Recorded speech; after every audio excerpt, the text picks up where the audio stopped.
여러분 안녕하세요. 안녕하세요. 여러분 얼굴 뵈니까 엄청 감격적입니다. 왜냐면 제 직업이 저는 변호사입니다. 변호사. 근데 여러분 대한민국에서 어떤 사건을 형사 사건을 진행하다가 무죄 판결을 받을 가능성이 얼마나 되는지 아세요? 어떤 사건을 진행하는데 기소되어서 재판받다가 이 사람이 완전히 무죄로 나올 확률이 3%에서 4%밖에 안 돼요. 특별히 이 사람이 검찰 수사단계에서 구속이 돼가지고 구속 상태에서 6개월 동안 감옥에 있다가 최대 만기 6개월이거든요. 그리고 마지막 선고하는 날 무죄로 풀려 나왔다 없어. 얼마나 감동적이겠어요? 변호사도 1년에 그 사건 한두 건 하기가 쉽지 않아요. 그런데 제 앞에는 무죄 판결을 받으신 50명이 제 피고인들이 얼마나 기쁘고 좋겠어요, 여러분. 정말 감격입니다. 정말 그리스도 안에 있는 자에게는 결코 정죄함이 없고요, 온전한 자유가 있어요. 여러분들 정말 특권을 누리시는 건데요. 왜냐하면 의사들은 사람들의 그 몸을 연구해요. 법률가들은 무엇을 연구하냐면 사람들의 인생을 연구하고 좀 올리는데 제가 크게 할게요. 좀 줄여서 괜찮을 것 같아요. 죄송해요. 사람들의 인생을 연구하고 제가 가까이 대해서 하는 건 그 인생의 문제점들을 치유하는 일을 제가 하거든요. 그런데 제가 지금 법조인이 된 지 딱 30년이 되었어요. 95년도에 시험 합격했으니까 우리 한동훈 국민의힘 대표가 저희 연수랑 같은 반 같은 조 막내였어요. 맨날 저한테 형 해비신 내세요 그러면서 같이 우리 두 명이 친하게 2년 동안 지내는 같은 조. 그리고 또 이재명 대통령께서는 저가 변호사 되고 나서 두 번인가 저를 찾아오셨어요. 같이 정치하자고. 그래서 이제 성남시장 막 되고 하실 때 근데 제가 왜 안 갔을까요? 사람들은 다 무언가를 쫓아서 살고 무언가를 예배하면서 살아요. 그런데 여러분 하나님만 예배하는 길, 하나님을 예배하는 이 인생만이 유일하게 보람있고 마지막 끝이 좋아요. 정치를 따라가고 정의를 따라가고 돈을 따라가고 자기 욕망을 따라가고 인기를 따라가고 다 따라가고 살잖아요. 그죠? 우리 모두 예배하잖아요. 근데 인생 마지막 순간에 내가 죽더라도 그 다음 소망이 있는 아름다운 가장 확실한 자유, 가장 확실한 길은 오로지 하나님을 예배하는 것밖에 없는 거예요. 결과적으로 그렇고 그 결론뿐 아니라 그 삶까지 이르러가는 그 과정에서도 하나님을 예배하는 삶이 정말 참된 자유가 있고 그 무엇보다도 좋은 거예요. 그래서 여러분들께서 여기 오셨죠? 왜 오셨는지 제가 말씀을 드릴게요. 우리가 하나님을 예배하는 데서 주님께서 이렇게 예배하게 넣었어요. 그러므로 너희는 이렇게 기도하라, 이렇게 예배하라. 하늘에 계신 우리 아버지여, 이름이 어떻게 여김 받으시오며 거룩히 여김 받으시오며. 여러분 거룩하다는 건 뭐죠? 그렇죠. 예, 감사합니다. 목사님 교인들 교육 너무 잘 시키셨습니다. 맞아요. 구별한다, 떼어놓는다는 뜻이에요. 우리가 지금 무슨 예배를 드리고 있습니까? 거룩한 예배 드리고 있잖아요. 여러분 지금 이 장소가 구별된 장소죠? 우리 집에서 다 떠나오셨잖아요. 여러분 2시간, 3시간, 4시간 고생하셨어도 이렇게 구별된 장소에 오시기 위해서 애쓰신 거예요. 거룩한 예배를 드리기 위해서. 우리가 장소가 구별되었죠? 우리 또 시간이 구별되었네요. 그렇죠? 정말 귀한 시간, 바쁘신 시간 내주셨어요. 감사해요. 이것이 다 어떤 거예요? 거룩한, 구별된 예배를 드리기 위해서 하신 거예요. 이제 뭐만 구별하면 돼요? 아멘. 제 설교 다 이미 알고 계십니다. 맞아요. 시간이 구별되었고 장소가 구별되었으니까 이제 우리 마음만 잘 구별하면 하나님 가장 아름다운 예배를 드릴 수 있고요. 이 예배만 드리면 우리의 모든 문제가 다 해결이 돼요. 근데 엉뚱하게 예배를 드리다 보니까 내 마음속에 갈등, 죄책감, 욕망, 여러 가지 불화 이런 것들이 있는 거예요. 우리가 오로지 정말 이 살아계신 우리의 참된 주인이시고 온전한 의이신 하나님만 온전하게 예배하게 되면 우리의 모든 갈등과 불화, 죽음이 없어요. 그런데 여러분 아시는 것처럼 옛날에 두 형제가 있었어요. 가인이라는 형하고 아벨이라는 동생이 있었어요. 아주 풍성한 과일, 또 양 이렇게 제사를 드렸는데 이 제사의 결과가 어떻게 되었을까요? 아벨의 제사는 하나님 받으셨을까요? 네, 아벨의 제사는 하나님 받으셨어요. 가인의 제사는요? 안 받으셨어요. 왜 그랬을까요? 제가 방금 말씀드린 것이 성경에 명확하게 나와 있어요. 볼까요? 세월이 지난 후에 가인은 땅의 소산으로 제물을 삼아 여호와께 드렸고 어떻게 적혀 있죠? Some of the fruit of the soil 땅의 열매 중에서 얼마를 여러분 영어로 somebody 하면 어떤 사람 이런 뜻이에요. something 하면 어떤 것, 그냥 수많은 것 중에 하나, 이게 some이에요. 가인은 어떻게 드렸어요? 구별된 예배를 드렸어요? 구별되지 않은 예배를 드렸어요? 그냥 이렇게 하다 이거 하고 이렇게 구별되지 않아요. 우리는 가인과 지금 다른 예배를 드리고 있으면 참으로 감사합니다, 여러분. 아벨은 어떻게 드렸나 볼까요? 아벨은 자기도 양의 첫 새끼와 그 기름으로 드렸더니, 보겠습니다. 아벨은 양 한 마리가 아니라 어떻게 돼 있어요? The firstborn, 첫 번째 태어난 이걸 구별해서, 그 다음 볼까요? Fact portion, 아주 좋은 거. 이것이 다른 영어 성경에는 명확히 이렇게 되어 있어요. 아벨은 자기 양의 첫 새끼를 잡아 그 중에 어떻게 했다? 제일 살지고 좋은 부분을 구별하여 하나님께 드렸다라고 되어 있어요. 그리고 있죠? The best portion, 가장 좋은 것을 구별해요. 그래서 우리가 오늘처럼 여러분께서 세상과 구별된 마음으로 하나님께 예배를 드리시면 그 하나님께서 우리 마음에 오셔서 우리에게 참된 자유를 주시고 내가 어떻게 살아가야 될지 그 모든 순간에 지혜와 판단력을 다 주셔요. 그래서 우리가 그런 결단을 내릴 필요가 있어요. 아까 말씀드린 것처럼 저는 95년도에 시험에 합격해서 사법연수원에 들어가게 되었어요. 1996년도에. 자, 제가 지금까지 말씀을 드렸죠. 근데 제가 이게 무슨 용기가 있었는지 모르겠지만 마이너스 통장인 제가 연수원 때 3월달 첫 월급을 받았을 때 여러분 어떻게 했을까요?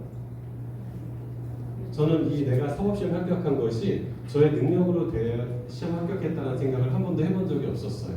그래서 제가 시험 합격한 국가시설에 공무원이라고 사법시험 합격한 5급 공무원이에요. 급여 첫 달 월급을 주더라고요. 여기에 제 증인이 따라왔어요. 전영숙, 제 아내가 제 증인인데 그 월급 어떻게 했죠? 제가 그때 다니던 신도교회에 다 드렸어요. 첫 월급을. 그리고 2년 지나서 제가 부산지방법원에 발령을 받았어요. 3월달, 98년도 3월달에. 그때 제가 판사로서 받은 첫 판사는 상급 공무원인데 판사로서 받은 첫 월급을 어떻게 했을까요? 네, 그때는 지금은 부산병원인데 그때는 부산위생병원 교회였어요. 첫 월급을 어떻게 했을까요? 네, 아이 둘 데리고 아내랑 같이 허덕허덕하면서 살던 제가 그냥 아무 생각 없이 이것을 하나님께 첫 새끼를 드렸어요. 그리고 제가 그 이후에 그러니까 아시죠? 제가 이게 잘해서 이게 전이 아니라 그때 제 마음이 그랬던 거예요. 제 마음이 그러니까 주님께서 늘 저의 그런 특별한 예배를 계속 지금까지 받아주시는 거예요. 여러분도 돈 또 다른 내 시간, 귀한 노력 이런 것들이 좀 아깝고 피곤할 수 있는데 하나님께 드려보시면 구별하면 그 예배를 통해서 하나님과 이렇게 만나는 경험이 있고 그 다음 세계가 보이거든요. 지금까지 보지 못했던 것들 보게 됩니다. 제가 그래서 이제 그 이후에 한 10여 년 정도 이상 이제 판사 생활을 하고 이제 변호사가 되었어요. 변호사가 되니까 국가에서 월급을 줘요, 안 줘요? 월급은 안 줘요. 근데 뭐가 있어요? 수임료가 있어요. 제가 딱 받아보니까 내가 작년에 받았던 연봉 절반이네. 이 정도로 돈이 많이 들어오는 거예요. 제가 이때는 어떻게 했을까요? 이때는 어떻게 했냐면요. 한 번에 내면 우리 교회 재무장로님이 놀라시겠더라고요. 그래가지고 제가 두 차례로 나눠서 첫 수임료를 하나님께 드렸어요. 그렇게 구별하고 제 삶을 시작했어요. 그런데 뭐예요, 여러분? 하나님께서 분명히 구별을 하고 있는데 말이에요. 이 가정에 온 인류에게 죄악이 들어오고 우리 모두가 저주 아래 있게 된 이유는 뭐냐면 구별하지 않았기 때문이에요. 볼까요? 여자가 그 나무를 본즉 먹음직도 하고 보암직도 하고 지혜롭게 할 만큼 탐스럽기도 한 나무인지라. 하나님께서 어떻게 하셨어요? 구별하라고 말씀하셨습니까? 네. 구별하라고 분명히 말씀하셨어요. 나는 너희들에게 특별하게 대우를 해주고 있으니까 너희도 나를 특별하게 대우해 주렴 말씀하셨어요. 다 먹어도 돼. 그 대신 뭐를 구별해라? 선악과를 구별해라. 여자가 그 열매를 다른 열매와 똑같이 따먹어버렸는데 구별하지 않았어요. 자기와 함께 있는 남편에게도 주면 그도 먹은지. 부모가 구별하지 않고 하나님을 홀대하니까 어떤 결과가 일어납니까? 가인이 구별하지 않고 동생의 재산은 하나님께서 받으시는데 자기의 구별되지 않은 재산은 하나님께서 받지 않으니까 동생을 쳐 죽여버리게 됐어요. 정말 행복했어요. 이 가정은 행복했어요. 아담과 하와는 두 아이와 함께 행복했지만 우리가 구별하지 않고 선악과를 먹었을 때 이런 결과를 맞이하게 된 것이죠. 그러면 우리 모두가 이제 처음 이제 교회에 오신 분도 계시니까 여러분들 제가 이제 그렇게 아주 쉽게 초등학생 공부하듯이 성경 공부를 할 거예요. 보겠습니다. 창세기 2장 8절 9절에 이렇게 적혀 있어요. Tree of knowledge of good and evil. 그래서 선악과는 뭐다? 지식의 나무. 근데 뭐예요? 선과 악을 알게 하는 지식의 나무인 거죠, 여러분. 그런데 여러분 잘 아시는 것처럼 제가 오늘 쭉 오다가 조금 속도 위반을 했네요. 속도 위반을 했더니 경찰관이 오세요 하고는 저를 잠깐 6개월 동안 감옥에 가 계셔야 되겠습니다 라고 하면 제가 받아들여야 돼요? 항의를 해야 되겠어요? 조금 이상하죠? 이것이 이제 판사들이 하는 판단이 두 가지가 있어요. 유죄, 무죄 판단. 두 번째는 양형 판단. 제가 유죄, 무죄 판단해서 유죄는 맞아요, 안 맞아요? 유죄는 맞아요. 근데 속도 위반했다고 6개월 동안 감옥 가게 하는 거는 안 맞죠. 근데 여러분 어때요? 여기서 과일 먹었다고 너도 죽고 너희 다 죽어라는 게 하나님의 명령이시잖아요. 여러분 이건 어떻게 우리가 받아들여야 될까요? 선악과에 대해서 한번 잘 생각해 보세요. 너무 억울하시죠? 다들 너무 착하셔가지고 성경 말씀이라면 아멘 아멘 하셨지만 그렇지 않아요. 우리가 좀 의문을 좀 가지셔야 돼요. 그렇죠? 아니 내가 먹은 것도 아니고 우리 할머니가 과일 하나 먹은 거 가지고 사람 죽게 하는 건 너무하잖아. 그죠? 이게 뭘까? 여기에 숨겨진 비밀이 뭘까를 한번 생각해 볼까요? 볼게요. 너희가 그것을 먹는 날에는 너희 눈이 밝아져 누구와 같이 돼요? 하나님과 같이 돼요. You will be like God. 네가 누가 된다? 하나님이 된다. 역사 공부를 하신 여러분, 또 무슨 이산 이렇게 우리나라의 그런 드라마를 보신 여러분, 옛날에 반역을 일으키면 반역했네. 다음부터 그렇게 하지 말고 용서하든가요, 죽여버리든가요? 맞습니다. 반역은 죽음이죠. 인간이 뭐가 되겠다고 하는 거예요? 우리 아이들이 쓰는 속된 말로 내가 하나님과 맞짱 뜨겠다. 선악과를 먹으면서 그렇게 얘기한 거예요, 하와가. 그러니까 선악과를 먹는다는 것은 단순하게 과일만 먹는다 이게 아니라 내가 하나님과 같이 되겠습니다. 내가 모든 것을 판단하겠습니다. 내가 내 주위 사람들도 판단하고 정죄하고 가르치고 충고하고 교훈하고 훈계하겠습니다. 그런 말인 거죠. 그래서 우리가 자리 바꿈, 내가 하나님의 자리에 갈 거야. 이렇게 했을 때 우리 모두에겐 죽음의 선고가 내려졌어요. 그랬는데 그래서 그 죽음의 선고가 내려져가지고 저주의 나무 아래에 있는 우리를 바라보고 그 사랑하신 아버지께서 어떻게 하겠다? 저들이 내 자리에 오려고 자리를 바꾸려고 왔던 이 죽음을 내가 이제 어떻게 하겠다? 그 자리와 바꾸겠다. 이게 바로 십자가의 복음인 것이죠. 창세기 3장에 이 두 가지가 다 있어요. 자리 바꿈이 가져온 죽음, 내가 하나님과 같이 될 거야라는 것을 먹었을 때 주님께서 여러분 아시는 것처럼 원복음을 통해서 너희가 그렇게 저주의 자리에 있을지라도 여자의 후손이 그 자리에 갈 거야. 그 십자가의 자리에 가서 너희들을 살려낼 거야. 이게 바로 창세기의 복음인 것이죠. 그런데 어떤 사람들은 그런 얘기를 해요. 난 억울해. 내가 생명을 받긴 받았는데 난 죄 없는 생명만 받을 거야 라고 생각하는 사람들도 있어요. 여러분 이런 생각 안 해보셨어요? 조금씩은 해보셨죠? 아니 내가 직접 선악과를 먹은 것도 아닌데 나는 그냥 이렇게 굳이 내가 그 아담과 하와의 죄 있는 생명 말고 나는 그렇게 내가 직접 잘못하지 않았으니까 그냥 잘 살아가고 싶어. 난 예수님 필요하지 않을 수도 있어라고 생각할 수도 있어요. 저도 이런 궁금증 가지고 있었거든요. 근데 제가 어떤 사건을 처리하다가 이것을 해결하게 되었어요. 한 남자가 40대 후반의 한 남자가 인터넷 도박장을 아주 많이 개설했어요. 그래서 이 사람들은 막 몇백억씩 벌어요. 이제 그 대신 이제 감옥에 오래 살게 되죠. 이 40대 후반의 이 남자가 돈을 많이 벌었는데 이 아들, 20대 초반의 이 아들이 아버지가 번 돈으로 좋은 스포츠카를 타고 막 다니면 행복하게 지내고 있었어요. 그런데 꼬리가 길면 어떻게 돼요? 네, 잡히죠. 이 아버지가 잡혀서 감옥에 가게 되고 이 아버지의 모든 재산이 다 이제 압류 비슷하게 돼가지고 빼앗기게 됐어요. 근데 이 재산 중에서 아들에게 다 넘어온 재산들이 이미 있었어요. 이 아들이 뭐라고 얘기하냐면 우리가 검찰에 가서 얘기하니까 나 이거 내 재산이다 그러는 거예요. 그러니까 검찰이 얘기했죠. 너 이거 아버지한테서 온 거잖아. 그러니까 아니에요. 아버지가 준 거지만 어쨌든 이건 이미 내 거가 돼버린 거예요. 난 이거 안 줄 거예요. 라고 버티는 거예요. 이 아들의 말이 맞아요? 틀려요 여러분? 이 돈이 누구에게서 온 거예요? 예. 이 권리가 아버지한테서 왔다면 아버지가 부담해야 될 그 의무도 아들이 부담하게 되어 있어요. 이게 상속의 원리예요. 그래서 내가 아버지가 준 거 나 권리만 받고 채무는 안 질래 이러는 것이 법이 허용하지 않아요. 그럼 얼마나 얄밉겠어요, 여러분? 어떤 아버지가 잔뜩 대출 빌려갔다가 내 돈 빌려갔다가 확 죽어버리고 아들한테 가서 돈 내놔 했더니 아들이 아버지가 준 돈 딱 갖고 있으면서 이거 난 모르겠는데 하버리면 안 되잖아요, 그죠? 그렇게 생각하는 게 바로 이런 거죠. 그래서 아담과 하와는 어떤 생명을 갖고 있었어요? 죄가 있는 생명을 갖고 있었어요. 아시잖아요. 그들이 죄를 짓고 그 다음 우리를 낳았잖아요. 그러니까 그들이 우리에게 물려준 생명은 그 안에 뭐가 있는 거예요? 죄가 있는 생명인 거예요. 어쩔 수 없이. 난 죄 없는 생명 갖고 싶지 않아. 그럼 어떻게 해야 됩니까? 죽어야죠. 그 생명도 안 받아야지. 왜 생명은 받고도 죄는 안 받겠다고 하는 건 얄미운 짓이죠. 또 허락하지 않아요. 불공평하기 때문에. 우리가 죄 없는 생명은 어디서 받죠? 로마서에 나오잖아요. 첫째 아담 말고 누구? 둘째 아담 예수님. 그래서 우리가 죄 없는 생명을 거기서 드디어 받을 수 있는 거예요. 그게 영생이에요. 이제 다 아시겠죠? 이게 성경의 원리예요. 아주 클리어하죠? 네. 그래서 성경은 이 억울해 좋은 생명 받을 거 하는 사람에게 설명해 주세요. 그렇지 않아. 너는 받은 게 죄 있는 생명이야. 만약 너가 죄 없는 생명을 받고자 하거든 요한복음 1장 12절 말씀처럼 어떻게 해요? 영접하는 자, 곧 그 이름을 믿는 자들에게 하나님, 죄 없는 하나님의 자녀가 되는 권세를 갖게 될 거야. 그전에는 아담의 후손이었지만 하나님의 자녀가 될 거야 라고 허락해 주시는 거예요. 그래서 나무에서 시작된 죽음이 어디서 해결돼요? 나무에서 해결되는 것입니다. 그래서 사도 바울도 이렇게 얘기했죠. 죄의 삭은 사망이요 하나님의 은사는 그리스도 예수 우리 주 안에 있는 영생입니다.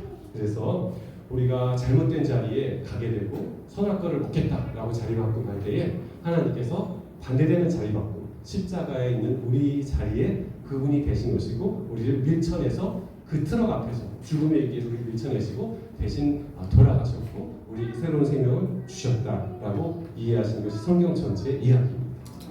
주님께서 선악과를 우리에게 먹지 말라고 하신 이유가 바로 이 부분도 있지만 또 하나는 사람이 선악과를 먹게 되면 아주 불완전한 지식으로 자꾸 이렇게 판단하고 정죄하게 되면 사람이 불행해져요. 여러분 주위에 충고 잘하고 판단 잘하시는 분과 함께 있으면 행복해요? 불행해요? 좀 불행하죠. 네. 더 큰 목소리 말씀해 주셔도 됩니다. 그래서 여러분 혹시 지금 마음이 편안하시면 여러분 선악과를 안 드신 거예요. 근데 조금이라도 내가 마음이 불편하고 찜찜하고 이런 게 있으면 내 입에 뭐가 있어요? 선악과가 있는 거예요. 내 미래에 대해서 염려하는 것도 난 그럴 필요가 없어. 미래에 대해 판단하는 능력이 내가 있어요? 없어요? 나는 없어요. 또 내 주위 사람에 대해서 그 의도를 나는 파악할 능력이 없단 말입니다. 그래서 우리 주위에 있는 모든 문제들은 우리가 입에 무엇을 물고 살아가기 때문에 내가 감히 하나님이 아님에도 불구하고 하나님인 것처럼 다른 사람을 판단하고 나의 과거를 판단하고 우리가 그 과거에 매이지 말라고 주님께서 말씀하셨어요. 그래서 우리의 영역이 아니고 우리 권한이 아니에요. 내가 잘못해서도 주님께서 다 용서하셨거든요. 근데 왜 내가 착한 사람인 것으로 나 자신에게 정죄하고 그건 하나님 원하시는 건 아니고 사단의 속삭임인 거죠. 미래도 마찬가지고요. 그래서 나는 지금도 선악과를 입에 물고서 내 아내에게, 내 남편에게, 내 자녀에게 그 모든 관계의 틀어짐은 내 머릿속에서 그들을 정죄하고 판단하기 때문에 그래요. 나와 전혀 다른 세계관과 가치관을 가지고 있는 그들을 내 세계관으로 판단하고서 이렇다 아니다를 얘기하니까 거기서 모든 힘든 게 생겨나는 것인데 여러분 앞으로 어떤 갈등 상황이 생기면 입에 있는 뭘 뱉으시면 돼요? 선악과를 뱉으시면 돼요. 정말 그렇게 하실 수 있으시죠? 마음으로 완전히 동의하시면 좋겠어요. 이건 정확한 진리예요. 우리가 선악과만 입에 없으면 아주 너그러운 사람이 되고 예수님 같은 사람이 될 수 있어요. 그 모든 것을 주님께 맡기니까. 내가 악한 사람이 되는 이유는 감히 내가 하나님의 자리에 서려고 자꾸 노력하기 때문인데 그것이 바로 사단의 음성이거든요. 그래서 우리가 정말 그렇게 파괴된 가족, 지인, 내 마음속의 상처를 한번 조심히 돌이켜보면서 지금이라도 이렇게 판단을 내려놓는 그런 멋진 모습을 보이시게 되기를 간절히 바라요. 네. 그런데 우리가 한번 선악과를 먹고 판단하고 정죄했다면 거기서 벗어날 수 있는가 하면 반드시 그 잘못에 대한 대가는 치르게 되어 있어요. 어느 정도는 아시죠? 어떤 사람이 아주 못됐는데 어느 날 나 지금부터 선악과를 이제 입에 물지 않고 다 판단하지 않을 거야라고 하면 그 사람과 그동안 다른 사람들과 사이에서 그 파괴된 인간관계가 그날 바로 회복됩니까? 그렇지 않아요. 어느 정도는 그 대가를 인내하고 감수해야 되는데 그 이유는 뭐냐면 그 고통을 통해서 이것이 얼마나 그렇게 지독하게 나쁜 일이었는가 우리가 기억하고 또 기억하도록 하기 위해서 하나님께서 우리에게 교훈을 주시기 위해서 그런 것들을 남겨두신 거예요. 여러분, 하나님은 참 좋으신 분인데요. 우리가 오늘 금요일, 내일 안식일, 또 올해 일요일을 통해서 이 말씀을 잘 기억하시는 게 중요해요. 아무리 좋은 말씀도 까먹으면 소용없어요. 왜냐하면 여러분과 저의 믿음은 뭐죠? 우리 믿음이 각자 다 다른데 그 이유는 우리가 기억하고 있는 하나님이 다르기 때문이에요. 내가 하나님을 이렇게 기억하고 있고 어떤 사람은 이렇게 기억하고 있는데 그 기억된 하나님이 정말 성경의 그 하나님이면 우리는 구원 얻을 수 있어요. 그런데 내가 기억하고 있는 그 하나님이 그냥 정죄하시는 분이고 사랑이 좀 부족하신 분이고 우리를 행위로 판단하신 그런 하나님이다 그러면 나에게는 구원이 없는 거죠. 그래서 여러분이 이 말씀들을 통해서 신명기 말씀하시죠. 거듭 명령하셨다는 것처럼 주님께서 우리에게 거듭 말씀하신 이유는 우리가 하나님을 잘 기억해서 그 형상을 내 기억 속에 가지고 있다면 그게 로마서 8장 9절 말씀 아닙니까? 만일 너희 속에 하나님의 영이 거하시면 너희 안에 거하신 그 영으로 말미암아 너희 죽을 몸도 살리시리라고 하잖아요. 그죠? 거꾸로 우리 몸 우리 안에 성령님이 안 계신 우리가 살아나요? 못 살아나요? 못 살아나는 거거든요. 성령은 뭐죠? 우리가 하나님을 어떻게 기억하느냐 그게 성령인 것이죠. 그렇습니다. 더 나아가 볼까요? 자, 그러면 다른 사람들은 어떻게 그 잘못된 대가를 치렀는가 보면 아담과 하와는 어떤 대가를 치렀죠? 네, 한 아들은 죽고 한 아들은 살인자가 되고 정말 힘든 부모로서 것을 겪었잖아요. 그죠? 혹시 뭐 그 중에 먼저 이제 자녀분이 돌아가신 분이 계실 수 있지만 얼마나 고통스럽고 힘든 일이겠어요. 남들이 와서 위로해도 도무지 위로받지 못하는 그런 일인데 어쨌든 아담과 하와는 그런 대가를 치렀고요. 모세는 이런 잘못을 저질렀어요. 모세는 모세와 아론의 회중을 반석 앞에 모으고 모세가 그들에게 이르되 반역한 너희여 들으라. 우리가 너희를 위하여 이 반석에서 물을 내려 하면서 마치 물을 내는 주체가 누구인 것처럼 그렇죠. 모세도 아까 무슨 일을 저지른 거죠 지금? 선악과를 이뤄놓은 거예요. 내가 물 내줄까? 응? 하고 하나님처럼. 하나님이 어떻게 하셨을까요? 모세가 그의 손을 들어 지팡이로 반석을 2번 치니 물이 많이 나오므로 이제 회중과 짐승이 마셨는데 이렇게 하나님의 자리에 섰던 모세는 그가 그렇게 한평생 정말 유일한 딱 하나의 소망이라면 백성들을 데리고 가나안 가는 것인데 그는 그렇게 가지 못했어요. 그리고 어떻게 됐냐면 이에 여호와의 종 모세가 여호와의 말씀대로 모압 땅에서 죽었는데 모세가 죽을 때 어땠는지 아세요 여러분? 120세가 되었지만 그의 눈이 흐리지 않고 기력이 쇠하지 않았어요. 그가 죽을 상태가 아니었지만 어떤 것 때문에? 그가 감히 하나님이 되었기 때문에 그 대가를 치른 것이죠. 또 볼까요? 옛날에 사도 바울이 되기 전 이름이 뭐였죠? 네, 사울이었죠. 보세요. 사울이 교회를 잔멸할 때 각 집에 들어가 남녀를 끌어다가 옥에 넘기니라. 옛날에도 그런 게 있었던 것 같아요. 지금도 체포영장이라는 게 있는데 사울이 이 그리스도인 남녀를 다 감옥에 집어넣고 그 다음 사울이 어디를 또 가죠? 맞습니다. 다메섹. 지금은 다마스커스죠. 사울이 다메섹까지 갔다는 이유는 뭐죠? 예루살렘에 있는 사람들은 다 집어넣었다는 뜻이죠. 우리가 성경 말씀을 좀 잘 읽을 필요가 있거든요. 예루살렘에 있는 수많은 아빠 엄마들을 다 감옥에 집어넣고 사울은 이제 기세가 등등해가지고 이들을 어떻게 하는 것이 하나님의 뜻이다? 이들을 감옥에 잡아놓고 이 그리스도 교회 이 이단들을 쳐 죽이고 어쨌든 없애는 것이 하나님의 뜻이라고 누가 판단한 거예요? 이 사도 바울이 판단한 거예요. 누구의 자리에 선 거죠? 하나님의 자리에 선 거죠. 하나님의 자리에 섰던 바울은 어떤 대가를 치렀는가 하면요. 바울이 한평생 여러 곳의 교회를 한평생 다녔지만 그 각 교회마다 누가 있었냐면 가는 교회마다 부모 없이 그 어린 시절을 보낸 아이들이 있었어요. 누굴까요? 이 사도 바울이 사울일 때 그 아이 엄마들을 아빠들을 감옥에 집어넣고 몇 년 동안 때로는 죽이고 그 자란 아이들이 그곳의 교회에 있는 거예요. 사도 바울이 그들을 볼 때마다 어떻게 했을까 마음이 내가 저지른 얼굴 뜨끈뜨끈해가지고 어떻게 이렇게 무서워요. 우리가 하나님의 자리에 서서 내 마음대로 판단하고 내가 정죄하고 내가 옳다 라고 하는 게 얼마나 위험한가. 다시 한번 저도 여러분도 우리 앞에 있는 이 선악과를 내어놓고 사도 바울처럼 이렇게 고백하는 겁니다. 뭐라고 고백하죠?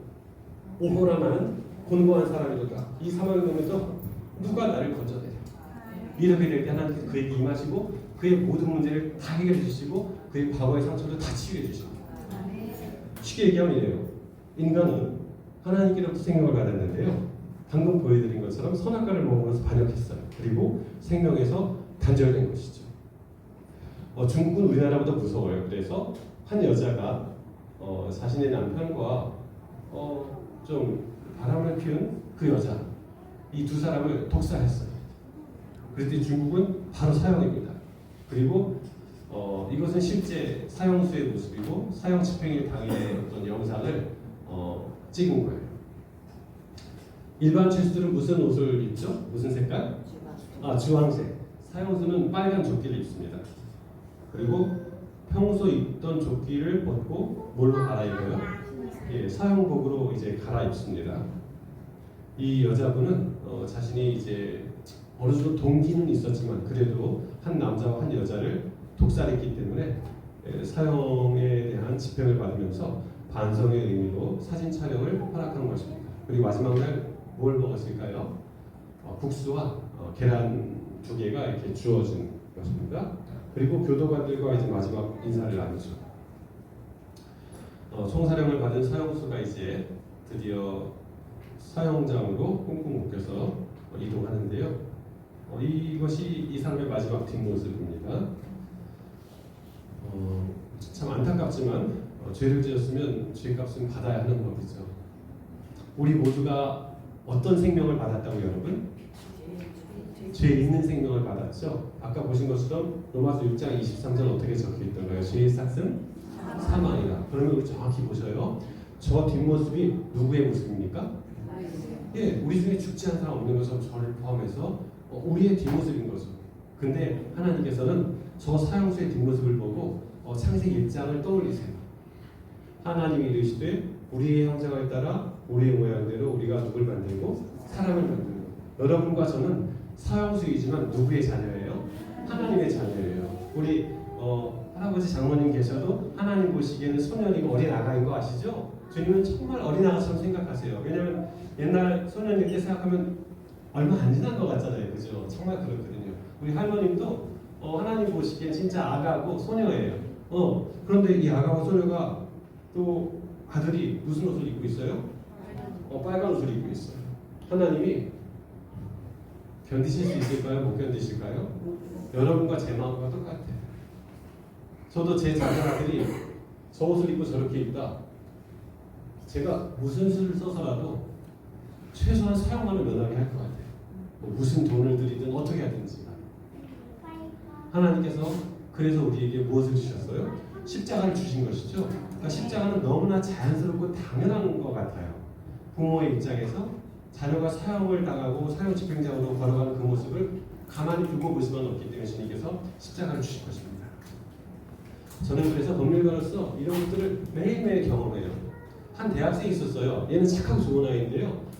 부모님께서 자기를 위해서 이렇게 늘 애쓰시고 등록금을 대주시고 하는 게 좀 마음이 안타까워서 알바를 시작했어요. 딱 보니까 이제 알바 천국에 물어보니까 이 회사는 한국 무슨 경매 주식 회사예요. 그래서 경매 회사에 돈을 내고 돈이 이제 경매 건더기가 크면 한꺼번에 20억짜리를 먹을 수 없잖아요. 그러니까 예를 들자면 1억씩 내는 사람 20명을 모아요. 그래가지고 이 사람들에게 20억짜리를 사게 하고 그 수익을 나누고 이런 식으로 홍보를 하는 회사가 이제 대학생한테 이 경매를 원하는 사람들은 서류를 받아가지고 전달해달라 얘기해요. 그럼 처음에 진짜 서류를 받아서 전달하는 일을 해요. 한 2번, 3번 정도. 그 다음에 얘가 똘똘하네? 그럼 뭘 전달하게 할까요? 잘하셨네요. 맞아요. 이제는 얘가 대학생 취업이어서 서류 전달하다가 나중에는 현금 전달을 받게요. 이게 뭐죠, 여러분? 네, 맞습니다. 보이스피싱 맞습니다. 그래가지고 이 아들이 21살짜리 이 아들이 감옥에 가요. 부모님 도와주려다가 저는 잘 몰랐는데요. 야, 너 서류 하나 옮기고 10만 원 이상하지 않았어? 좀 이상하긴 했어요. 알았잖아. 공짜 없는 거예요. 2년, 3년 선고 받아요. 아들이 이렇게 감당할 수가 없죠. 제가 근데 방금 말씀드렸죠? 부모님이 나서실까요? 안 나서실까요? 맞아요. 이 돈 없는 엄마가 7천만 원을 대출 받아가지고 내 아들 좀 꺼내주세요 하고 나타나요. 어찌하든지. 또 한 엄마, 아빠와 딸이 있었어요. 아빠가 정말 이 딸을 아름답고 사랑스럽게 키웠는데 역시 이 딸도 그냥 가정주부가 되어서 남편이 이제 돈 좀 벌어오라고 하니까 이제 다른 동네 맘카페에 유아용품 같은 거 이렇게 올리고 했는데 이 사람이 잘 거절을 하지 못하는 성격이었어요. 그러니까 어떤 아줌마가 애기 엄마가 한 3, 4개월 쓰다가 애가 잘 안 놔뒀다가 애가 잘 안 쓰니까 반품을 했는데 여러분 같으면 3개월, 4개월 있다가 반품 요청하면 그걸 받아줘야 돼요? 안 받아줘야 돼요? 맞습니다. 지혜롭게 감사합니다. 안 받아줘야죠. 근데 마음이 어떻다고요? 마음이 약한 사람인 거예요. 이걸 받아줬어요. 그랬더니 이 사람이 자기 가까운 사람들한테 거기는 물건을 샀다가 한 3개월 있어도 반품 받아주더라 하니까 이 머리좋은 엄마들이 3개월 동안 해가지고 다 쓰고 반품 이렇게 하다 보니까 이분이 감당이 안 돼가지고 너무나 빚이 많아진 거예요. 빚이 너무 많아졌는데 계속 거래를 하는 게 뭐냐면 사기예요. 그래서 이 아버지가 상업은행, 옛날에 상업은행, 한일은행 이쪽 이제 지점장 했던 분이에요. 은퇴하고서 엄마랑 같이 아버지랑 둘이 돈 얼마를 가지고 아파트 한 채를 가지고 행복하게 살고 있었는데 갑자기 딸이 감옥에 가게 생겼는 거예요.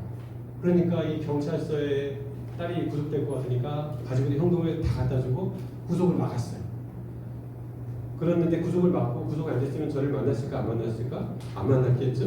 예, 이 피해 말고 또 다른 피해가 또 있는 거예요. 그래서 재판이 시작된 거죠. 저를 찾아왔어요. 변호사님 어떻게 하면 되겠습니까? 네, 이 피해를 우리 다 갚아야 됩니다. 뭐라고 얘기해요? 돈 아까 다 썼어요? 안 썼어요? 다 썼죠. 어떡하죠? 우리 아버지가 어깨가 축 처져가지고 집으로 갔어요. 한 일주일 정도 있다가 연락이 왔어요. 변호사님 돈 구했습니다. 제 딸아이를 꺼내주세요. 어떻게 돈을 구하셨어요? 제가 누구 출신이다? 제 은행 지점장 출신 아닙니까? 저희 집을 가지고 대출을 받았습니다. 1억 3, 4천 정도 되는 돈이었던 것 같아요. 이 돈을 드릴 테니 제 딸아이를 꺼내주십시오. 그래서 제가 함께 일하는 여자 변호사님들 통해서 그 엄마들한테 계속 연락해가지고 돈 주고 합의서 받고 돈 주고 합의서 받고 해가지고 이 딸아이가 곧 나오게 되었어요. 곧 선고를 받고 집행유예 받고 나와야 되는데 그 선고 전전날 다시 연락이 왔어요. 법원에서 다시 좀 출석해달라고. 왜 그런가요? 그랬더니 다른 사건이 또 있다는 거예요. 그래가지고 결국은 이분이 저한테 이렇게 문자를 보낸 거죠. 오늘 잘 됐냐고 물어봤더니 아니다. 새로운 사건이 있다. 심각한 내용입니까? 2건이 더 있다고 한다. 그래가지고 좀 내용이 많은 거예요. 결국은 또 여러 것들 또 해가지고 이제 어떻게 해야 돼요? 또 저한테 물어보는 거죠. 어떻게 하면 제 딸아이 나올 수 있나요? 방법은 뭐죠? 그러니까 지난번에 다 대출 받았는데요. 그리고는 이 아버지가 힘없는 뒷모습을 하고 또 돌아갔어요. 근데 이분이 저를 또 찾아왔을까 안 찾아왔을까 여러분?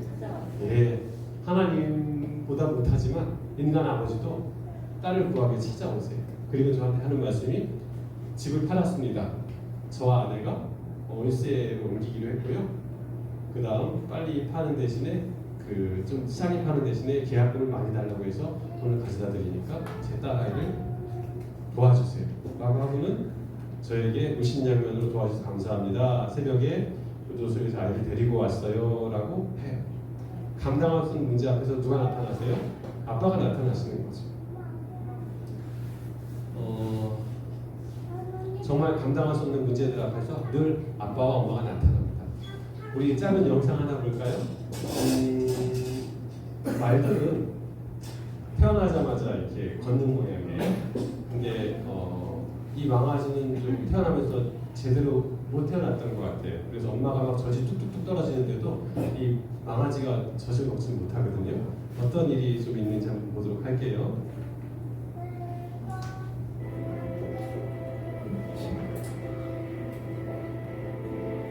올해는 밤의 공격당해 목숨을 잃은 망아지가 많습니다.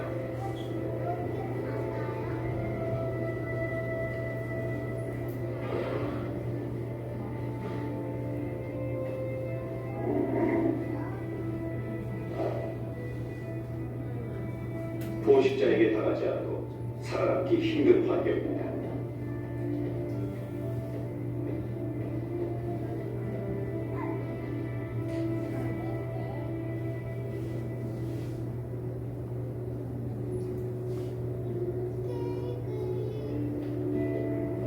망아지는 홀로 서지 못하면 젖을 먹을 수도 없죠. 암컷이 누워서 젖을 주면 너무 위험합니다.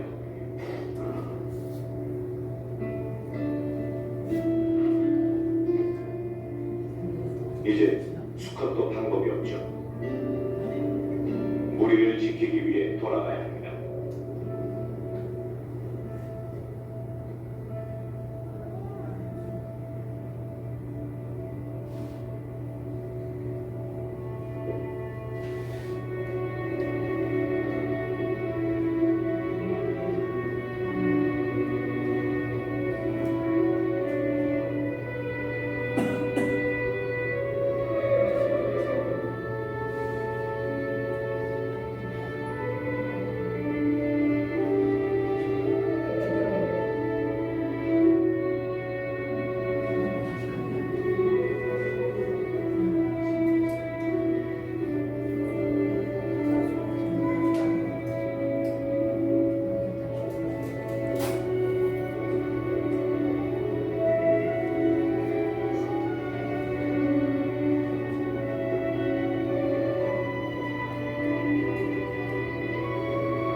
엄마 말이 오기는 맞죠. 그렇지만 엄마 말이 누워서까지 젖은 주지 않네요. 위험하기 때문에. 그런데 누구는 이 곁에 누우셨어요? 예수님께서 우리를 너무나 사랑하시기 때문에 죽음의 위협에도 불구하고 곁에 누우셔서 우리를 하여금 일어나도록 젖을 먹여주시잖아요. 그게 바로 이사야서에 나오는 말씀처럼 그 어머니는 너희를 잊을지라도 나는 너를 잊지 않겠다라고 말씀하시는 것입니다. 이 하나님을 기억하시고 여러분과 저에게 아무리 절망스러운 상황이 닥치고 힘든 일이 있을지라도 이분이 이렇게 풍성하게 사랑해 주시기 때문에 우리가 그 사랑을 기억하는 것이 중요해요. 그래서 그분은 우리의 허물을 다 도말해 주시는 분이시고 죄를 기억하지 않으십니다. 그리고 그분이 채찍에 맞음으로 우리가 나음을 받게 된 것이죠. 그래서 우리는 이제 뭐 다른 거 할 거 없어요. 딱 솔직하게 지금부터 이 영상에 있는 이 젊은 사람처럼 하면 되는 거예요. 한번 잠깐 들어보도록 할게요. How's he plead, Counselor? Your Honor, we would move to continue it for 6 to 8 weeks. Excuse me. I plead guilty, Your Honor. In front of the mic. Excuse me. Your Honor, I'm guilty of what happened. You know, I take full responsibility, you know, due to the drugs and alcohol. You know, I put myself in a bad space, but where I'm at now, I'm working to fix my life and try to be a productive member of society. You know, if you would have some mercy on me, I would appreciate it. What are you doing to turn your life around? I'm in sobriety. I'm in the Providence Center road to recovery. Okay, we have a letter from the Providence Center saying that indeed you are seeking help there and that you're doing pretty well from what I can read here. Mr. Taylor, we've taken the position in this court, Inspector Quinn has always recommended that we give everyone a chance, particularly those who express a strong desire to turn their lives around. We understand that some people, you know, have problems, and it's, as the old saying is, it's not really a sin to get knocked down or shame, but the sin is not getting back up. So you're making an attempt to get back up, and we want to help you in that pursuit, right? And we applaud you and we encourage you, and we'll be rooting for you as well. So we're going to give you an opportunity to come back. I'm going to continue with 6 weeks. You can show us that you're on that road. I'll dismiss it. Thank you, Your Honor.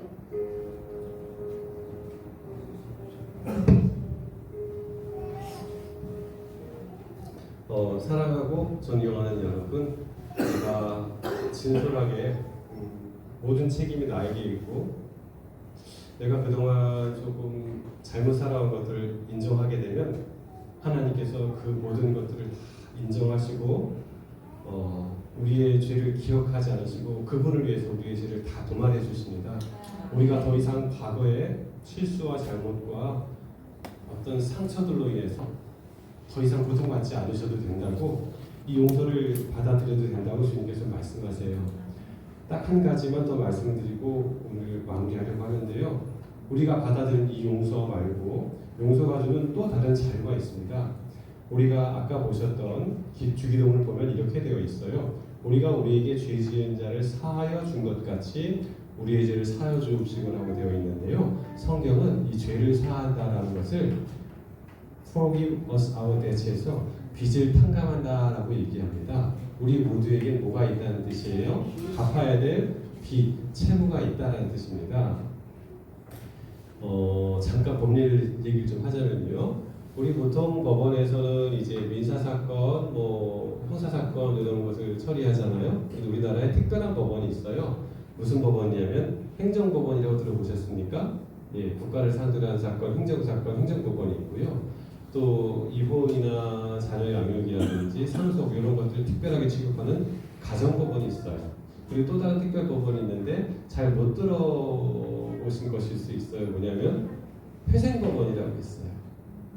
그래서 모든 법원 중에서 유일하게 은혜의 법률이 적용되는 것이 바로 회생법원이에요.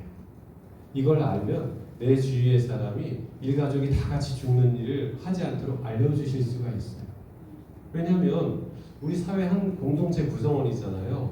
그 중에 어떤 사람이 도무지 갚을 수 없는 상황이 있는데 너 갚을 수 없으니까 평생 그렇게 비참하게만 살아. 이것은 우리 공동체의 구성 원리가 아니고, 이런 사람이 우리 공동체에 있다고 하는 것 자체가 이 공동체가 썩은 상태니까 이 사람에게 재기의 기회를 분명히 주는 거예요. 그것이 우리 사회 전체에 의해서 옳다라는 거죠. 감당할 수 있어요, 없어요? 감당할 수 없게 보이죠? 딱 보니까 저처럼 말랐네. 이렇게 무거운 것을 이렇게 어렵단 말이에요. 그래서 어떤 법이 있냐면 채무자 회생 및 파산에 관한 법률이 있어요. 그래서 그 모든 책임을 면제해 준다는 면책 결정을 하죠. 혹시 어려움이 있으시면 저를 찾아와서 상담해 주세요. 제가 다 면책될 수 있도록 도와드리겠습니다. 근데 그 전제 조건이 있어요. 면책되려면 뭐를 해야 될까요? 성경의 원리와 똑같아요. 우리가 주님께 용서를 받으려면 먼저 뭘 해야 되냐면 파산. 나로서는 혼자 할 수 없어요 라고 해야 면책이 주어져요. 은혜의 법률이죠. 예. 이게 로마서 7장 24절이에요. 아까 보셨죠? 오호라 나는 공고한 사람이로다. 이 사망의 몸에서 누가 나를 건져내랴. 나는 못해요 라고 할 때 비로소 면책이 주어지는 것이거든요. 그래서 파산은 뭐냐면 자기가 가지고 있는 재산보다 갚아야 될 빚이 더 많으면 파산이라고 하고요. 면책은 뭐냐면 그 있는 재산으로 내가 3천만 원이 있고 빚이 12억이 있다. 그러면 3천만 원을 내놔야 돼요. 그리고 12억 가진 사람들 얼마씩 50만 원, 100만 원 나눠주고 나머지 채무를 다 면제해 주더라고. 그러니까 3천만 원에서 내놓으니까 12억이니까 11억 7천만 원은 면제해 주는 거예요. 이렇게 끝나는 거죠. 근데 여러분 딱 오늘 여기 주의해 주십시오. 이런 사람들이 있는데 누구냐면 있는 재산이 있잖아요. 3천만 원. 근데 요거 있는데 요거는 어쨌든 내가 안 내놓고 싶으니까 빚 안 갚고 내가 채무만 좀 면제받게 해주세요. 라고 하고 재산을 감춰놓는 사람들이 있어요. 내가 이건 도무지 양보 못하겠어요 하는 사람들이 있어요. 이 사람도 어떻게 될까요? 네, 면책 불허가 돼요. 여러분 근데 여쭤볼게요. 여러분 이런 사람 이해할 수 있어요? 자기가 가지고 있는 재산은 절대 못 내놓고 어쨌든 빚만 다 없애고 싶은 사람. 그렇게 하면 안 된다는 거 다 아시죠? 근데 마음으로는 이해가 돼요, 안 돼요? 맞아요. 저도 이해가 되더라고요. 나도 내가 힘든데 3천만 원에도 놔두고 내 가족이 살고 싶거든. 그냥 어쨌든 빚은 면제받아야 돼요. 왜냐면 내가 바로 그 사람이니까 그래요. 성경에 이런 비유가 있어요. 1만 달란트를 빚진 사람이 있었는데 종이 왕이 도저히 못 갚으니까 다 봐줬거든요. 감사합니다 하고 나가다 보니까 누가 있어요? 자기한테 200데나리온 조금 빚진 친구가 있네. 야 하고 어디에요? 갚으라고 그러고 안 갚으니까 목 잡아서 감옥에 집어넣었어요. 이렇게 되어 있죠. 이러므로 천국은 그 종들과 회개하는 어떤 임금과 같으니 이렇게 해서 종이 다 이제 불쌍히 여김을 받았지만 이런 이야기가 있는데요. 여러분 방금 이 두 번째 이야기, 이 두 번째 이야기 어때요? 많이 들으셨죠? 목사님들 가끔 어떻게 설교하셔요? 우리가 1만 탈란트 빚 한강 받았으니까 100달란트는 용서해 주십시다라고 얘기하죠. 그게 마음에 와 닿아요? 안 닿아요? 잘 안 닿아요. 그렇죠? 감사합니다. 잘 안 닿아요. 왜냐하면 우리가 그게 맞는 것 같거든. 머리는 맞잖아요. 그죠? 내가 1만 달란트 용서받았으니까 100데나리온은 봐주는 게 맞지 라고 머리는 용서하지만 가슴으로는 용서가 안 돼요. 근데 그거를 주님은 다 공감해 주세요. 읽어볼까요? 제 어린 시절 부모님은 맞벌이 하셨어요. 저녁에 불 꺼진 집에서 저는 혼자 텔레비전만 봤습니다. 늘 외로움을 느끼던 저에게 우리 집에 있던 아래층 교회는 놀이터였어요. 저는 사실 어릴 때부터 자주 매를 맞았어요. 저는 엄마에게 맞다고 물었어요. 엄마 왜 저를 때리세요? 그래서 엄마가 화나서 때리는데 그게 잘못이니? 다음에 계속 때리셨어요. 아버지도 마음에 들지 않거나 기준에 어긋나면 주저없이 매를 드셨습니다. 집에서 소리 내서 울면 또 맞을까봐 입안에 이불을 쑤셔 넣은 채 장롱 안에서 울었던 기억이 납니다. 이런 친구들이 요즘 여러분 꽤 많아요. 가슴에. 밖에서 친구들에게 괴롭힘을 당했습니다. 저는 맞기 위해 태어난 사람 같았습니다. 슬픈 마음을 털어놓을 것도 없었고 신앙생활 하면서도 하나님을 향한 투명과 원망이 마음에 쌓였어요. 외롭고 답답한 감정들 종이 위에 쏟아내고 풀었습니다. 나는 자살할 거야. 죽고 나면 아빠가 울겠지. 부정적인 사고방식과 불안이 계속되다가 2018년에 안대의 선택을 했습니다. 육교에서 떨어진 저는 지나가던 버스에 부딪혀 의식을 잃었습니다. 의사는 수술에도 불구가 되거나 평생 식물 인간으로 살 가능성이 크다고 말했습니다. 그러나 저는 인공호흡기에 의지한 채 누워있다가 3주 뒤에 깨어났습니다. 의사는 앞으로 7살 지는 수준으로 휠체어 타고 살아가야 할 것이라고 말했지만 최고의 명의이신 주님이 나를 일으켜 세우셨습니다. 제가 병원에서 한 것은 하나님께 기도한 것밖에 없었습니다. 주님은 육체뿐 아니라 정신적으로 영적으로 저를 살리셨고 무엇보다 지금 전 부모님을 진심으로 용서하고 사랑합니다. 하나님께 받은 사랑을 부모님께 전하고 있습니다. 가슴으로 도저히 용서할 수 없으면 주님은 아시죠? 여러분 받을 돈 있죠? 누군가에게 여러분 피해를 끼친 것 있어요. 그죠? 우리가 근데 주님께 갚아야 될 돈이 더 많아요. 그렇지만 하나님께서는 우리가 누군가에게 피해를 입어서 꼭 사과를 하고 싶은 그 마음 다 이해하세요. 어떤 사람은 그래요. 나는 허구한 날 싸우는 부모님 모습만 보고 자랐어요. 내 어린 시절은 그렇게 오로지 슬픔으로만 정체되었어요. 그 피해를 누군가가 보상해 줘야 되는 거 아닙니까? 우리 부모가 지금 늙었고 힘없지만 나한테 사과해야 하는 거 아니에요? 라고 얘기하는 사람이 있어요. 어떤 분은 어린 나이에 시집 왔다가 아무것도 모르던 나이에 당했던 친구들로부터의 따돌림, 구박. 또 어떤 아내는 그래요. 남편하고 결혼하기 전에 신혼여행지를 정하는 과정이었거든요. 그래서 같이 알아보고 있었어요. 그래서 우연히 남편의 앨범을 봤더니 전 여자친구랑 같이 갔던 신혼여행이었어요. 이게 결혼생활 내내 마음에 상처를 남는 거예요. 거기 신혼여행지를 결국은 남편이 관광에서 가긴 갔는데 내내 무슨 생각이 떠올라요? 여기서 이런 마음. 또 어떤 사람은 믿고 돈을 빌려줬는데 돈을 갚지 않았어요. 그 집은 그 아이들 잘 교육시켜서 좋은 회사 다니고 실자가 잘 갔어요. 근데 그 돈으로 교육시켜야 될 나는 달라고 하는데 돈을 안 주는 거야. 내 아들 학원 보내요? 못 보내요? 못 보냈어요. 취직도 제대로 못하고 공부도 제대로 못했어요. 잘 사는 그 집을 봐요. 마음이 어떨까? 내가 사과 받아야죠. 성경은 뭐라고 그래요? 용서하라고 해요. 하나님은 내가 용서하지 못하고 그에게 사과하고 싶은 내 마음을 이해하세요. 주님은 그걸 다 이해하시고 여러분에게 절대로 억지로 용서하라고 말씀하지 않으세요. 딱 하나만 말씀하세요. 네가 그 있는 재산, 남에게 받아야 될 거, 네가 사과 받아야 될 그 권리, 남을 비난할 수 있는 그 권리 계속 갖고 있고 빚 안 갚으면 결국은 너에게 있는 이 채무가 사라지지 않는데 너 너무 손해보지 않니? 네가 받을 이 은혜를 한 번만 더 생각해 보렴 하고 주님이 기다리고 또 기다리셔요. 아시겠지만 용서하지 않으면 용서하지 못하는 사람이 가장 큰 상처를 받는데 그 이유는 이와 같습니다.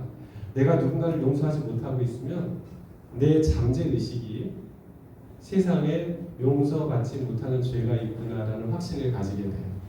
그리고 나는 하나님께 온전히 용서받았는가를 확신하지 못하게 돼요. 내가 누군가를 온전히 용서하는 순간 하나님이 내 모든 죄를 완전히 용서하시는구나라고 확신할 수 있어요. 왜냐하면 도무지 용서하기 어려운 이 죄, 이 사람마저 내가 용서했으니까 이 용서는 당연히 받아들일 수 있는 거죠. 근데 내가 끝까지 누군가를 용서하지 못하면 그 용서하지 못하는 사람이 가장 큰 상처, 가장 큰 파멸에 이르게 될 수가 있어요. 주님은 그걸 아시고 너 그러니까 용서해라 이렇게 계산적으로 말씀하지 않으세요. 네가 그 어려움 겪은 거 내가 알아. 제가 어느 날 다른 교회 가서 이런 설교를 마쳤어요. 어느 한 훌륭하신 장로님 사모님이 저랑 상담을 하자고 하는 거예요. 그리고 얘기하기를 몰래 저쪽 가서 저에게 장로님 제 남편이 교회에서는 그렇게 훌륭한 것 같지만 저에게 한평생 생활비를 안 줬어요. 그리고 지금도 제가 뭐 좀 달라고 하면 그렇게 저를 비참하게 만들어요. 네가 벌어서 어떻게 해라 이런 식으로. 아무도 알 수 없는 그런 아픔들이 여러분과 저에게 다 있죠. 이걸 누가 다 알겠어요. 주님은 그걸 아세요. 너네가 절대 그 사람 용서할 수 없는 거 나도 용서할 수 없을 것 같아? 그래 우리 좀 더 기다려보자. 그렇지만 여러분을 위해서 그래도 한번 용서할 수 있도록 내가 너에게 베푼 그 사랑을 한 번 더 기억하고 한 번 더 생각해보고 용기를 내고 새롭게 시작해보자라고 말씀하세요. 오늘의 주제는 여러분과 제가 하나님께로부터 용서받았다 이것을 우리가 믿고 나아가자는 것이 아니고요. 우리가 과연 다른 사람을 용서하지 못했을 때에 우리의 마음이 어떠한가? 주님이 용서하지 못한 내 마음을 과연 이해해 주시는가? 내 분노 이런 것들이 그분 앞에서 과연 공감되는가? 공감된다는 것입니다. 그러나 주님께서는 우리에게 더 큰 사랑을 보도록 따뜻하게 기다리시고 말씀하세요. 이 기다리신 주님 앞에서 저도 여러분께 독촉하지 않습니다. 재촉하지 않습니다. 충분한 시간을 가지시고 기억하시고 사랑의 하나님 앞으로 나아가게 되시기를 바랍니다. 그래서 얘기하잖아요. 긍휼히 여기는 자는 복이 있나니 그들이 긍휼히 여김을 받을 것이에요. 그래서 결국은 그분이 징계를 받고 그분이 채찍에 맞음으로 우리가 선악과의 그 저주에서 다 풀려났습니다. 우리 각자가 기억하는 다른 사람들은 알지 못하는 도무지 용서할 수 없는 그 자, 그 사악한 자, 그 못된 인간, 그 교활한 사람, 그 자머리를 부리던 그 사람에 대해서 하나님의 사랑의 눈으로 다시 한번 바라봐 주시고 하나님과의 깊은 관계 속에서 온전한 자유, 온전한 치유를 얻는 저와 여러분 되시기를 간절히 바랍니다. 아멘. 저희 기도하겠습니다. 하나님, 저희 마음속에 있는 상처들과 분함과 억울함에 늘 공감해 주셔서 감사합니다. 다른 사람들은 제가 은근히 따돌림 당하고 은근히 상처받고 어려움을 겪었던 그런 것들을 잘 몰랐기 때문에 제가 혼자 마음속에 억울함이 있고 내가 이것만큼 용서할 수 없다라고 이를 악물었지만 하나님께서는 그런 나를 긍휼히 바라봐 주시고 여전히 기다려 주셨음에 감사합니다. 이제 우리가 내 자신이 피해자라는 것 맞지만 그 피해자라는 사실에 더 집중하지 않고 오로지 하나님께서 베풀어 주신 그 놀라운 사랑과 주님의 은혜와 말씀과 성령과 믿음과 사랑에 더 집중할 수 있도록 우리의 눈을 돌이켜 주십시오. 우리의 눈이 그 그리스도에게 고정이 될 때에 어느 순간 나도 모르게 내가 받았던 그 상처가 이게 상처였나? 이게 나를 왜 그렇게 오랫동안 아프게 했나? 객관적으로 바라볼 수 있는 그런 성령의 음성이 그런 성령의 감동이 저에게 있을 것으로 우리 모두에게 임할 것으로 확신합니다. 우리 이전에 모든 사람들이 그런 용서의 경험을 겪었기 때문입니다. 하나님 오늘 말씀을 통하여서 우리에게 온전한 은혜를 베풀어 주시고 용서를 베풀어 주셔서 감사합니다. 우리도 그 아름다운 용서의 권한자가 될 수 있도록 더욱 큰 축복을 허락하여 주시옵소서. 은혜 풍성하신 예수님의 이름으로 간절히 기도합니다. 아멘.